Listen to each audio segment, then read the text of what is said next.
బాగుంటుంది. రేపు మనం సెలెక్ట్ చేసుకునే బ్రాంచ్ని బట్టి ఉంటుంది, సెలెక్ట్ చేసుకునే కాలేజీని బట్టి ఉంటుంది. ఓకేనా, మనం వెళ్ళే రూట్ని బట్టి ఉంటుంది మన లైఫ్. ఓకే, టెక్నికల్గా వెళ్ళాలి అంటే ఈ రూట్ కరెక్ట్. ఓకేనా, అది అందుకని బెంగళూరు నుంచి వచ్చాడు రీసెంట్గా. మళ్ళీ ఇప్పుడు ఒక ఫ్రెషర్స్గా ఉంది, అది చూసుకొని ఎగ్జామ్స్ రాసుకొని మళ్ళీ పొద్దున కార్యక్రమాలు ఉన్నాయన్నమాట. ఓకేనా, అందరూ జాబ్స్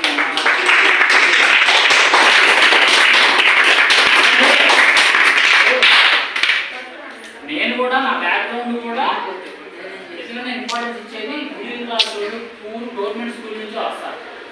నేను అదే రూట్ ఫాలో అయ్యాను. కాకపోతే ఏంటంటే నేను బాగా చదువుకుంటూ వెళ్ళిపోయాను, వెనక చూడలే.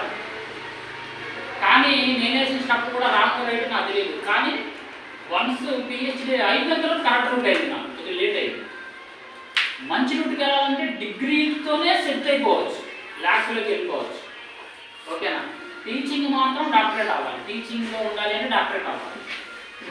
నువ్వు కంపెనీ పరంగా వెళ్ళాలంటే బీటెక్ తినాలి, కానీ శాలరీ అనేది కంపెనీ ద్వారానే ఎక్కువ వస్తుంది. పిహెచ్డీ అయిన తర్వాత వచ్చే శాలరీ వీళ్ళకి బీటెక్లోనే కొద్దిగా జాబ్ ఎక్స్పీరియన్స్తో తెచ్చేసుకోవచ్చు.